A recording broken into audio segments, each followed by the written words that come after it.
Hello and welcome to Ninja Prep. This is Kapil Goyal, your educator and mentor for PG physics. तो इस lecture में हम लोग discuss करने वाले हैं electric field due to dipole. Dipole की वजह से इलेक्ट्रिक फील्ड डिस्कस करेंगे अलग अलग पॉइंट्स पर, यानी कि जब एक्सियल पॉइंट होगा तो उस पर इलेक्ट्रिक फील्ड क्या होता है, क्या फॉर्मूला आता है, इक्वेटोरियल पॉइंट पर, इक्वेटोरियल प्लेन के ऊपर, और इसी तरह से किसी जनरल पॉइंट के ऊपर अगर आपको इलेक्ट्रिक फील्ड निकालने को पूछे तो वो कैसे निकाला जाता है। तीनों के एक्सप्रेशन हम देखेंगे, फॉर्मूला आपको याद रखना है। हमेशा की तरह इंपॉर्टेंट चीज़ें जो होती हैं वो मैं आपको बता दूंगा ताकि आप लोग उसको याद रखें। चलो भाई स्टार्ट करते हैं।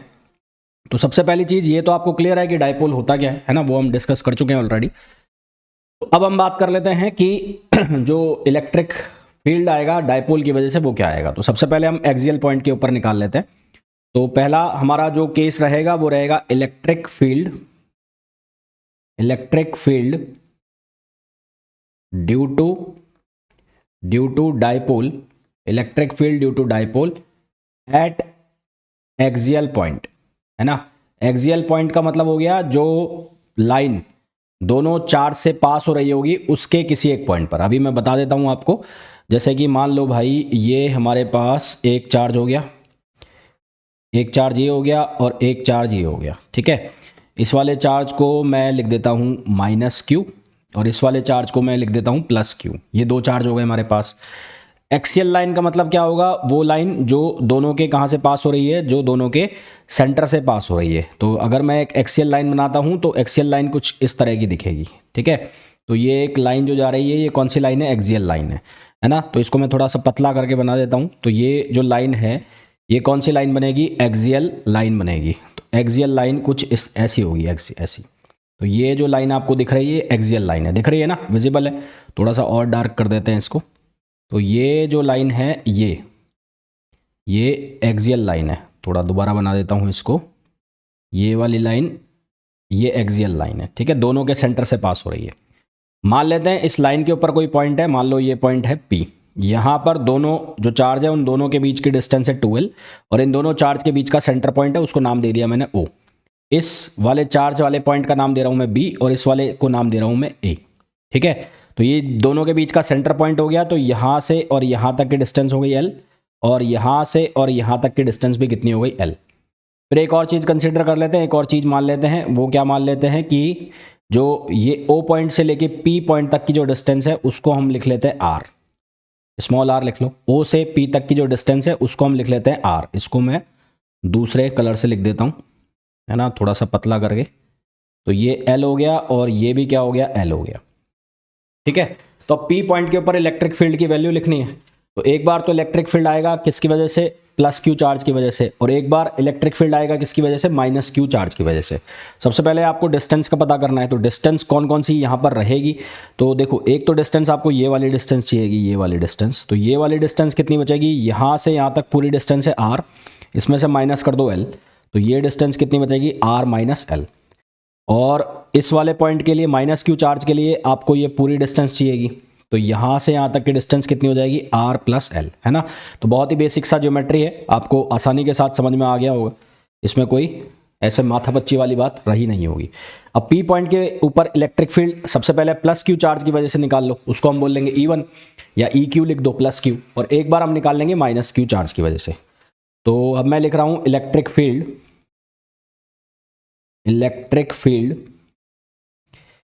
Eight point P due two plus Q charge, तो प्लस क्यू चार्ज की वजह से P पॉइंट के ऊपर इलेक्ट्रिक फील्ड। तो ये इलेक्ट्रिक फील्ड को मैं E1 लिख रहा हूं। तो इसकी डायरेक्शन क्या होगी, अवे फ्रॉम द पॉइंट, क्योंकि पॉजिटिव चार्ज की वजह से इलेक्ट्रिक फील्ड हमेशा कहाँ होता है, अवे फ्रॉम द पॉइंट। तो ये E1 जो है ये क्या लिखा जाएगा, अच्छा मान लो एक चीज़ ये भी मान लो कि इन दोनों चार्ज के बीच का मीडियम है K, अभी मैं लिख दूंगा उसको।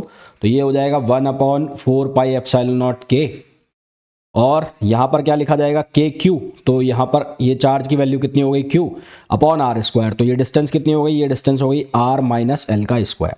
यहाँ जो K है वो K क्या है, परमिटिविटी ऑफ मीडियम, ठीक है, ये डाइलेक्ट्रिक है। तो दोनों के बीच में हमने क्या मान लिया, जो मीडियम है वो कुछ मान लिया। तो मीडियम कुछ मान लिया तो डाइलेक्ट्रिक कांस्टेंट आ गया। तो let charges are in medium of dielectric constant या परमिटिविटी, तो वो कितना हो गया, के हो गया। तो इसलिए मैंने यहां पर क्या लिखा है, के लिखा है। तो इसको मैंने लिख दिया इक्वेशन फर्स्ट, और इसकी डायरेक्शन क्या रहेगी, अवे फ्रॉम द पॉइंट। अब आपको दूसरा पॉइंट लेना है।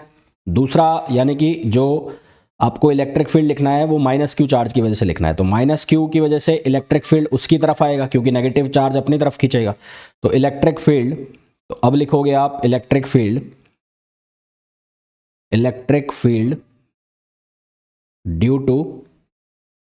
Due to minus q charge.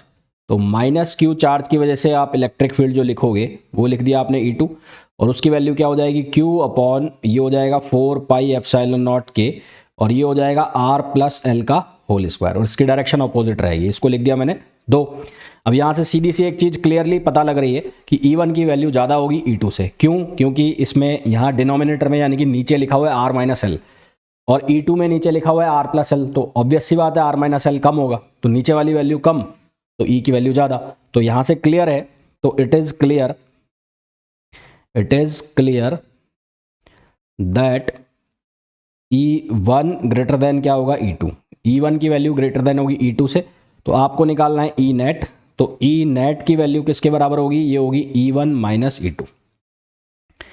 E net की जो वैल्यू है वो किसके बराबर आएगी, E1 माइनस E2। तो E1 की वैल्यू कितनी है, वो है Q upon 4 pi epsilon not के, और ये है R माइनस एल का स्क्वायर। उसमें से आपको माइनस करना है किसको, प्लस वाले को। उसमें से आपको माइनस करना है प्लस वाले को, तो ये हो गया Q upon 4 pi epsilon not के, और ये हो गया R प्लस एल का होल स्क्वायर। इसको सिंप्लीफाई करोगे, डायरेक्ट मैं वैल्यू लिख रहा हूँ, तो आपके पास ये कुछ बनेगा। पहला तो इसमें से कॉमन निकल रहा है, कॉमन कितना निकल रहा है, कॉमन निकल रहा है Q upon 4 pi epsilon not के, यहाँ पर बचेगा 1 अपॉन R माइनस एल का होल स्क्वायर, और यहाँ पर बचेगा 1 अपॉन R प्लस एल का होल स्क्वायर।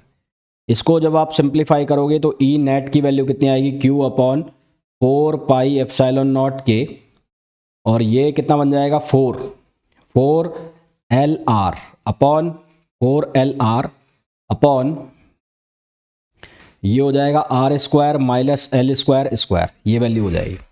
अब इसको आप री एडजस्ट करके लिखो, तो री एडजस्ट करके लिखोगे तो कैसे लिखा जाएगा, ये लिखा जाएगा Q, ठीक है।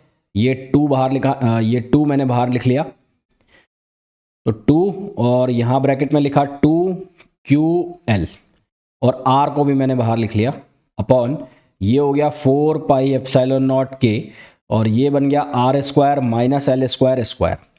अब हमें बहुत अच्छे से पता है कि जो डाइपोल है, डाइपोल मोमेंट, तो डाइपोल मोमेंट जो है उसको हम लिखते हैं P से, वो वेक्टर क्वांटिटी है। उसकी वैल्यू क्या होती है, चार्ज इनटू उनके बीच की डिस्टेंस। तो चार्ज इनटू उनके बीच की डिस्टेंस, तो चार्ज हमारे पास कितना है, चार्ज का मैग्नीट्यूड Q है और उनके बीच की डिस्टेंस 2L है। तो P कितना हो गया, Q इंटू 2L, यानी कि 2QL जो लिखा है वो किसके बराबर हो गया, P के बराबर हो गया। तो E नेट की जो वैल्यू आ गई वो कितनी आ गई, 2PR upon 4 pi epsilon not के, और ये हो गया R square minus L square square. ये एग्जैक्ट फॉर्मूला है, ये एग्जैक्ट फॉर्मूला है जो आपको चाहिए। अभी इसमें चेंजेस हम करेंगे, पर ये एग्जैक्ट फॉर्मूला जो एक्चुअल में आता है। अब यदि मैं कह दूं कि मीडियम जो है वो वैक्यूम है, तो इफ देयर इज वैक्यूम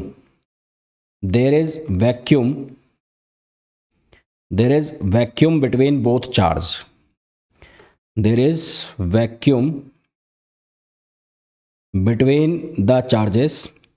तो यदि चार्जेस के बीच में वैक्यूम है तो K की वैल्यू हो जाएगी 1, और K की वैल्यू 1 हो जाएगी तो ये जो फॉर्मूला आपने लिखा है ये फॉर्मूला बन जाएगा E नेट इक्वल्स टू, ये हो गया 2PR upon 4 pi epsilon not R square minus L square square. ये फॉर्मूला बन गया, ठीक है, ये फॉर्मूला बन गया। हालांकि आप इसको जनरली यूज़ नहीं करते हैं, क्यों नहीं करते हैं वो भी बता देता हूँ। अब यहाँ पर लगा रहा हूँ मैं एक स्पेशल कंडीशन। तो स्पेशल कंडीशन क्या है, स्पेशल कंडीशन। तो स्पेशल कंडीशन क्या लगा रहा हूँ मैं कह रहा हूँ कि यदि L जो है वो बहुत ज़्यादा छोटा हो जाए R के कंपैरिजन में, if L is less than R, तो उस केस में हम क्या करेंगे, एल स्क्वायर को नेग्लिजिबल कर देंगे, और एल स्क्वायर नेग्लिजिबल हो गया तो ये क्या वैल्यू रह जाएगी, ये रह जाएगी 2kpr अपॉन, ये रह जाएगा 2kp नहीं kp, एक मिनट, 2pr, हाँ तो ये वैल्यू कितनी रह जाएगी, ये रह जाएगी 2pr upon 4 pi epsilon not, वहाँ आर स्क्वायर है तो ये बनेगा r पावर 4। अब एक r से एक r कैंसिल होगा तो यहाँ क्यूब रह जाएगा, तो ये बनेगा 2p upon 4 pi epsilon not r cube. 1/4 pi epsilon not क्या होता है, k, तो इस वैल्यू को आप क्या लिखोगे, इसको लिखोगे 2kp अपॉन r क्यूब। ये फॉर्मूला वो फॉर्मूला है जो आप जनरली यूज़ करते हो, जनरली क्वेश्चंस में ये फॉर्मूला आप यूज़ करते हो, है ना, ये देखा होगा, बहुत बार देखा होगा ये फार्मूला, तो ये फार्मूला आप यूज़ करते हो। तो ये भी इंपॉर्टेंट है, ये एक स्पेशल केस है, और मेन जो फार्मूला आ रहे हैं वो ये आ रहे हैं। अगर मीडियम है तो ये फार्मूला यूज़ करोगे, अगर मीडियम में वैक्यूम है तो फिर वो ये फार्मूला यूज़ करोगे।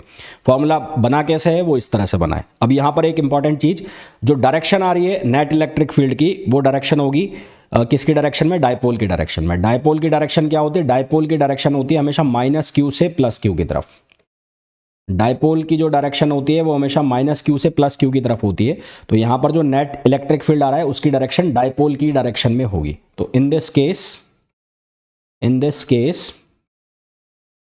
Direction of electric field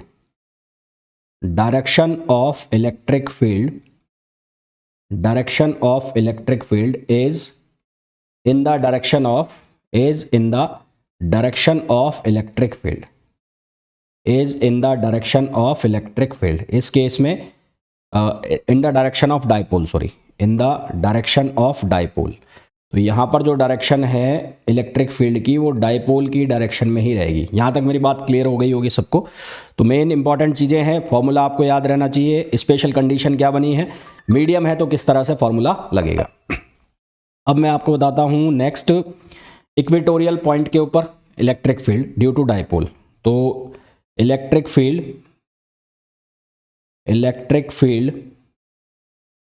due to dipole at equatorial point, equatorial point के ऊपर इलेक्ट्रिक फील्ड निकालना है हमें ड्यू टू डायपोल। कैसे करेंगे साहब, तो यहाँ पर अगेन दो चार्ज बना देता हूँ। तो ये दो चार्ज बना दिए मैंने, एक ये हो गया और एक चार्ज ये हो गया, थोड़ा सा बड़ा बना लेते हैं। एक चार्ज ये हो गया और एक चार्ज ये हो गया, ठीक है। एक -q है और एक चार्ज +q है। तो एक चार्ज को नाम देता हूँ -q और एक चार्ज को नाम देता हूँ +q। ये दो चार्ज हो गए, दोनों के बीच की जो डिस्टेंस है उसको पहले की तरह ही कितना लिख दिया, 2l। इनका एक सेंटर पॉइंट हो गया, ये सेंटर पॉइंट को नाम दे दिया O। इनके बीचों बीच से जो लाइन पास हो रही होगी, बीचों बीच से मतलब जो लाइन कुछ इस तरह से जाएगी, उस लाइन को हम कहेंगे दोनों के बीचों बीच से और परपेंडिकुलर, एक्सियल लाइन के परपेंडिकुलर। तो ये वाली जो लाइन है ये इक्वेटोरियल प्लेन बनाएगी। तो मान लो इस पे कोई पॉइंट है यहाँ पर, इसके ऊपर आपको फील्ड की वैल्यू निकालनी है। तो इस पॉइंट को नाम दे देता हूँ मैं P, इस पॉइंट को नाम दे देता हूँ मैं B, इस पॉइंट को नाम दे देता हूँ मैं A। तो ये डिस्टेंस हो गई L और ये डिस्टेंस भी हो गई L, और यहाँ से यहाँ तक की जो डिस्टेंस है उसको मैं R मान लेता हूँ। तो यहाँ से मिलाओगे इसको और यहाँ से मिलाओगे इसको, तो ऑब्वियस सी बात है पाइथागोरस थ्योरम लगाओगे तो ये डिस्टेंस कितनी हो जाएगी, R² + L²। इसी तरह से ये डिस्टेंस जो है वो भी कितनी हो जाएगी, R² + L²। ये डिस्टेंस भी कितनी हो जाएगी, ये वाली डिस्टेंस ये हो जाएगी R² + L²। ये चार्ज प्लस है, ये चार्ज माइनस है, तो इसकी वजह से इलेक्ट्रिक फील्ड होगा अवे फ्रॉम द पॉइंट। यहाँ पर इसकी वजह से जो इलेक्ट्रिक फील्ड आएगा वो आएगा अवे फ्रॉम द पॉइंट। तो अवे फ्रॉम द पॉइंट कुछ ऐसे आएगा, ऐसे बाहर जा रहा होगा, इसको मैं लिख रहा हूँ E1।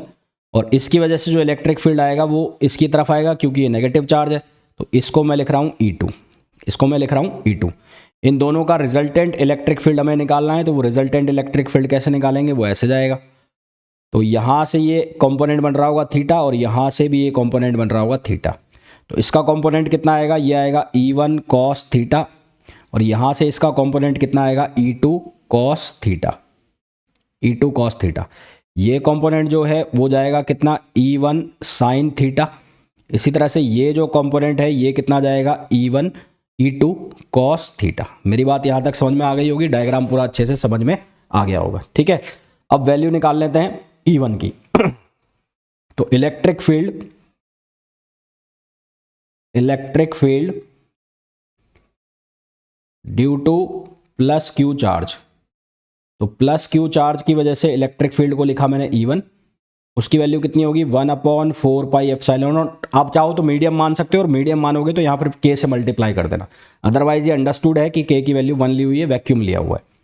1/4πε0 q और अपॉन डिस्टेंस का स्क्वायर, तो डिस्टेंस कितनी है यहाँ से यहाँ तक की, √r² प्लस l स्क्वायर, इसका स्क्वायर करना है, तो स्क्वायर करोगे तो क्या बच जाएगा, r² प्लस l स्क्वायर। और ये इक्वेशन हो गई फर्स्ट। ये डायरेक्शन क्या है, अवे फ्रॉम द पॉइंट, यानी कि इसकी जो डायरेक्शन है वो क्या रहेगी, ये पॉइंट का नाम P था तो ये रहेगा AP, इसकी डायरेक्शन रहेगी AP। Similarly electric field due to minus q, electric field due to minus q charge, तो माइनस क्यू चार्ज की वजह से इलेक्ट्रिक फील्ड की वैल्यू आएगी सेम 1/4πε0 क्यू अपॉन, क्योंकि यहाँ पर डिस्टेंस दोनों की सेम है तो यहाँ पर भी यही लिखा जाएगा। और ये हो गया सेकंड, पर यहाँ पर डायरेक्शन चेंज रहेगी क्योंकि ये नेगेटिव है, तो यहाँ पर जो डायरेक्शन होगी वो होगी P से और B तक। तो यहाँ पर E1 और E2 जो है वो मैग्नीट्यूड में क्या रहेंगे, सेम रहेंगे। तो we can see that E1 और E2 जो है वो मैग्नीट्यूड में क्या है, सेम है। E1 और E2 मैग्नीट्यूड में क्या है, सेम है। ये दोनों मैग्नीट्यूड में हमने क्या कर दिया, सेम। अब इनका कंपोनेंट करना है, तो कंपोनेंट जो E साइन थीटा है वो एक दूसरे को क्या कर देंगे, कैंसिल कर देंगे। तो कंपोनेंट वर्टिकल कंपोनेंट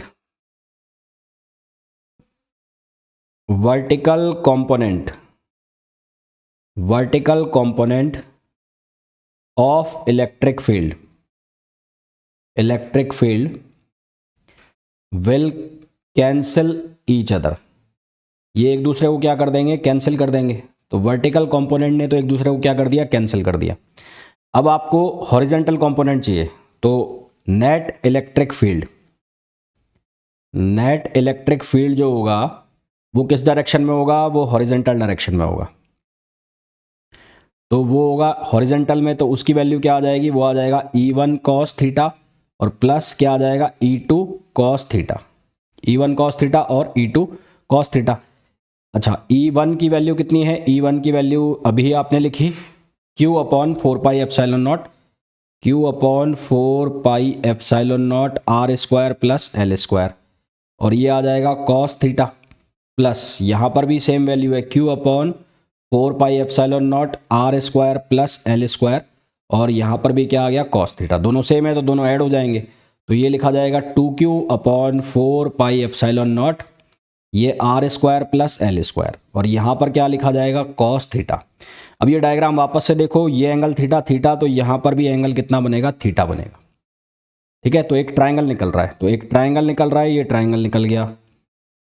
इस ट्रायंगल के अंदर ये r है, ये l है, और ये कितना है, √r² प्लस l²। ये एंगल कितना है, थीटा, तो यहाँ से cos थीटा की वैल्यू कितनी हो जाएगी, cos थीटा क्या होता है, बेस अपॉन हाइपोटेन्यूज। तो cos थीटा यहाँ से कितना हो जाएगा, बेस कितना है l, और हाइपोटेन्यूज कितना हो जाएगा, r² प्लस l²। तो ये वैल्यू को हम इस इक्वेशन में रखेंगे, तो इस इक्वेशन में रखोगे तो E की जो वैल्यू आएगी वो 2Q अपॉन, ये एज इट इज उतार दो, 4πε0 r² प्लस l²। अच्छा जी, अब ये वैल्यू रखो आप, L अपॉन ये कितना हो जाएगा, r² प्लस l²। कहीं कुछ गड़बड़ है क्या, एक मिनट देखने दो, कहीं पर कुछ शायद गड़बड़ आ रही है। KQ अपॉन r² है ना, तो यहाँ पर electric field Q r² plus l², ठीक है, और यहाँ पर भी Q 4πr², ठीक है, बिल्कुल ठीक है।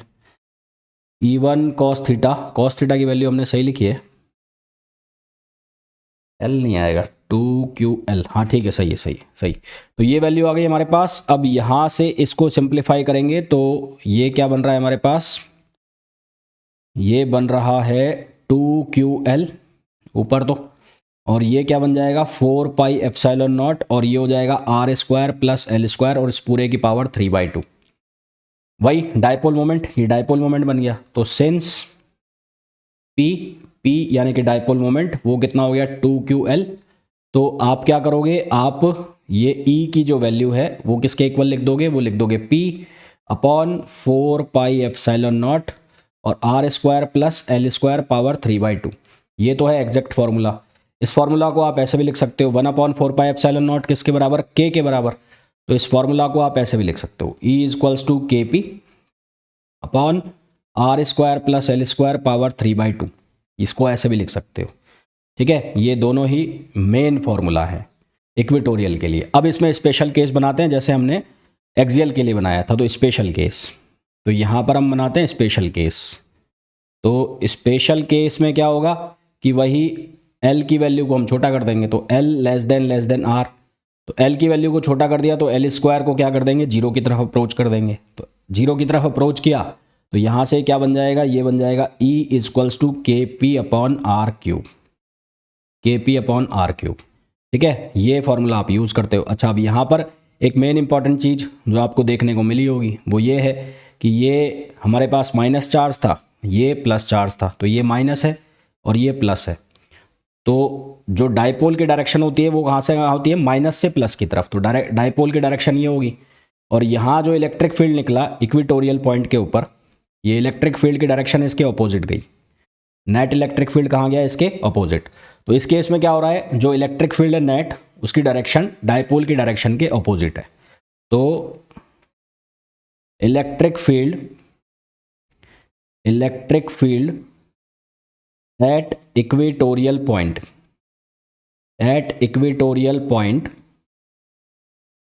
is in opposite direction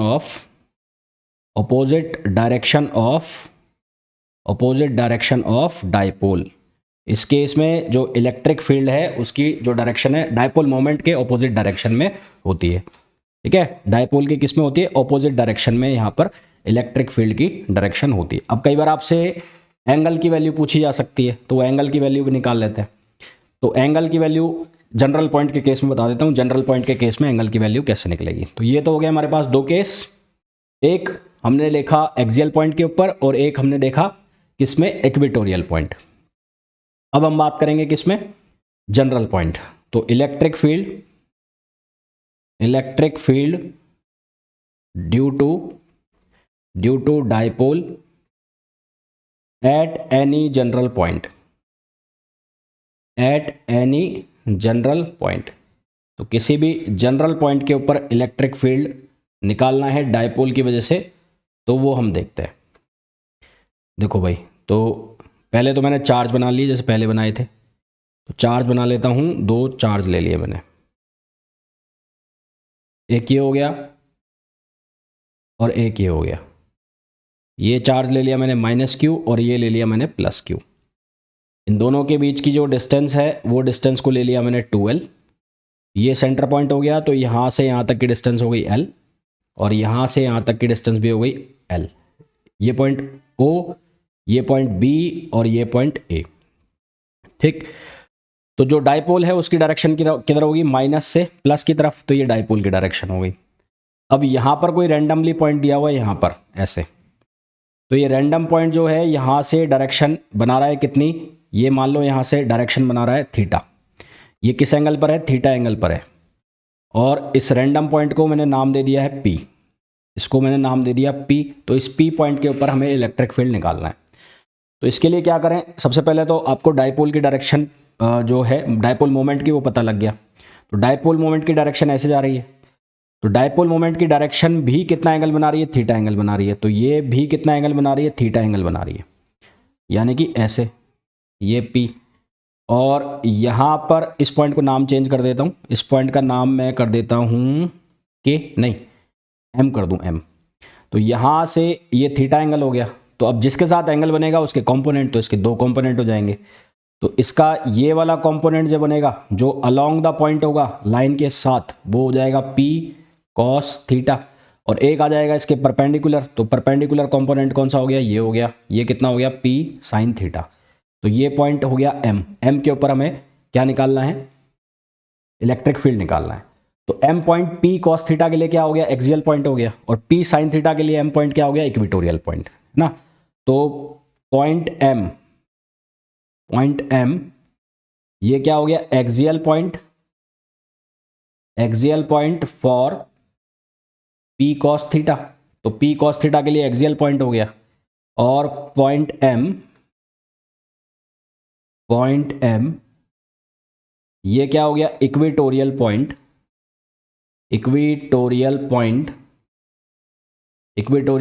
for P sine theta. तो पी साइन थीटा के लिए क्या हो गया, इक्वेटोरियल पॉइंट हो गया। तो कुल मिलाकर आपको यहां पर फॉर्मूला यूज करना है किसके, आपको फॉर्मूला यूज करना है इक्वेटोरियल का और एक्सियल पॉइंट का। तो एक बार मैं यहां डायग्राम वापस से बना लेता हूं। तो ये हमारे पास डायग्राम है, ये माइनस क्यू है, ये क्या है, प्लस क्यू है। यहाँ एक कंपोनेंट जा रहा है हमारा पी कॉस थीटा, और एक कंपोनेंट हमारा ये आ रहा है, कितना आ रहा है, पी साइन थीटा। यहाँ कोई पॉइंट है, उसके ऊपर आपको इलेक्ट्रिक फील्ड निकालना है। तो इसका जो कंपोनेंट चला जाएगा वो ऐसे चला जाएगा, इसको लिख दूंगा मैं E1, और इसकी वजह से जो इलेक्ट्रिक फील्ड आता है इक्वेटोरियल पर, वो डायपोल मोमेंट के डायरेक्शन के अपोजिट होता है, ये हमने पढ़ा अभी। तो ये चला जाएगा ऐसे, तो इसको मैंने लिख दिया E2। तो सबसे पहले आप लिख लो E1। तो electric field due to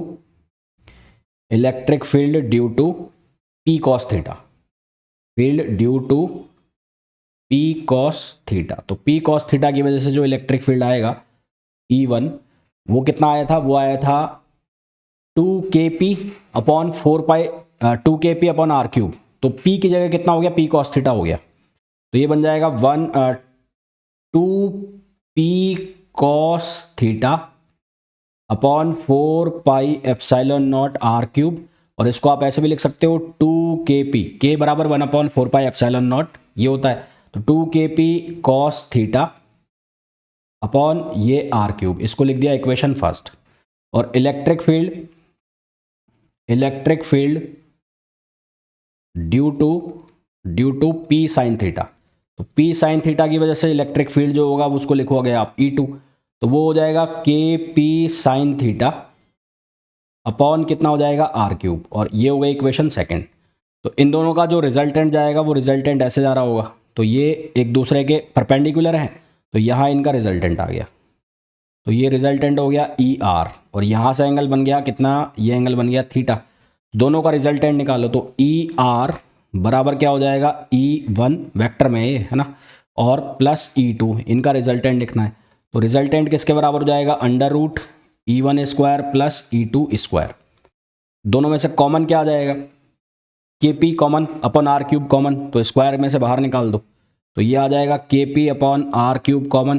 bracket में कौन रह गया, यहाँ रह जाएगा 2 कॉस थीटा, उसका स्क्वायर कर दोगे तो 4 कॉस स्क्वायर थीटा बन जाएगा। तो ये बन जाएगा 4 कॉस स्क्वायर थीटा, प्लस यहाँ पर बन जाएगा साइन स्क्वायर थीटा। अब यहाँ ध्यान देने वाली बात यह है कि 4 कॉस स्क्वायर थीटा को आप लिख सकते हो 3 cos square theta plus cos square theta, तो ये बनेगा KP अपॉन आर क्यूब।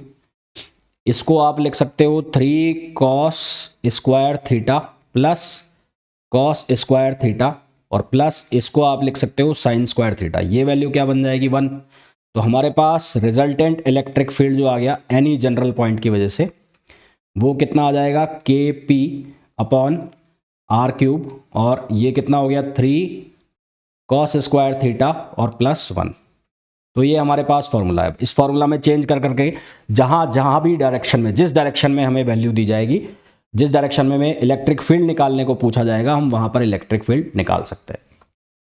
आपसे डायरेक्शन पूछ ले इलेक्ट्रिक फील्ड की, तो वो डायरेक्शन कैसे निकालोगे, यहाँ से एंगल बना था थीटा, तो वो डायरेक्शन कैसे निकालोगे, इसको आप थीटा की जगह अल्फ़ा लिख लो, अल्फ़ा। तो डायरेक्शन अगर आपसे पूछ ली ये, तो डायरेक्शन कैसे निकालोगे, तो डायरेक्शन ऑफ रिजल्टेंट फील्ड, तो डायरेक्शन किस तरह से निकालेंगे, आपने ये बनाया हुआ है, यहाँ पे बनाया हुआ है E2, ये है E1 और ये जा रहा है क्या, ER। तो यहाँ से एंगल अल्फा, तो इसको बढ़ा दो ऐसे, ये तो ये भी कितना हो जाएगा, E2। ठीक है, तो tan अल्फा कितना हो गया, परपेंडिकुलर अपॉन बेस, तो परपेंडिकुलर कितना हो गया, ये हो गया E2 और बेस कितना हो गया E1। तो tan अल्फा की जो वैल्यू है वो कैसे निकलेगी, E2 जो आया वो कितना आया, वो आया KP sine theta upon R cube, और जो E1 है उसकी वैल्यू कितनी आई, 2KP cos theta upon R cube. तो क्या कट रहा है यहाँ से, ये R क्यूब से R क्यूब कट गया, KP से KP कट गया, तो ये बच गया कितना, tan थीटा अपॉन 2। तो इस केस में tan अल्फा की जो वैल्यू है वो कितनी हो जाएगी, tan थीटा बाई 2। ये भी एक क्वेश्चन बन गया है ना, ये भी एक क्वेश्चन बन गया। पूछ लेंगे कि ये प्रूव करके बताओ, या फिर ये जो रिलेशन है इसमें से पूछ लेंगे कौन सा सही है, अगर ऑब्जेक्टिव में पूछा जाएगा तो। ठीक है, तो यहाँ से ये एक बन गया। अच्छा, अब मैं आपसे कह रहा था कि ये जनरल फार्मूला है, इसके ऊपर इससे ही आप सारा केस बना सकते हो। तो मेरे पास जो लिखा है ER वो लिखा है KP अपॉन R क्यूब। अब यहाँ पर लिखा है 3 cos स्क्वायर थीटा प्लस 1। तो अब अगर मैं बोलूँ एक्सियल पॉइंट के लिए, तो for axial point, for axial point, तो एक्सियल पॉइंट के लिए क्या होगा, थीटा की वैल्यू आपको डालनी है 0 डिग्री। थीटा की वैल्यू आप 0 डिग्री डालोगे तो ER की वैल्यू क्या बनेगी, ये बनेगी KP अपॉन R क्यूब। फिर यहाँ cos 0 की वैल्यू होती 1, तो cos 0 की वैल्यू 1, तो ये बन जाएगा 3 + 1, 3 + 1 कितना हो गया 4, 4 का अंडर रूट करोगे तो कितना आ जाएगा 2, तो ये हो जाएगा 2KP upon R cube, 2KP upon R cube. और दूसरा इक्विटोरियल के लिए, तो for equatorial point, for equatorial point, तो इक्विटोरियल पॉइंट के लिए आपको क्या करना है, थीटा की वैल्यू कितनी रखनी है, 90 डिग्री। तो थीटा की वैल्यू 90, तो cos 90 कितना हो गया 0, तो cos 90 0 हो जाएगा। तो इस केस में ER कितना आ जाएगा, ये आ जाएगा KP अपॉन R क्यूब। यहाँ cos 90 0, तो 1 का अंडर रूट 1, तो ये वैल्यू आ जाएगी, है ना। तो जो जनरल केस है, जो जनरल पॉइंट के लिए है, उससे आप सारे के सारे रिजल्ट बना सकते हो। तो आई होप आपको ये बहुत अच्छे से समझ में आ गया होगा कि इलेक्ट्रिक फील्ड कब डायपोल की डायरेक्शन में, कब उसके ऑपोजिट है, जनरल पॉइंट पे क्या वैल्यू है, किस तरह से वो फाइंड आउट हो रही है, कौन कौन से फॉर्मूले आपको याद रखने हैं, है ना। तो मिलते हैं नेक्स्ट वीडियो में, till then thank you, bye bye.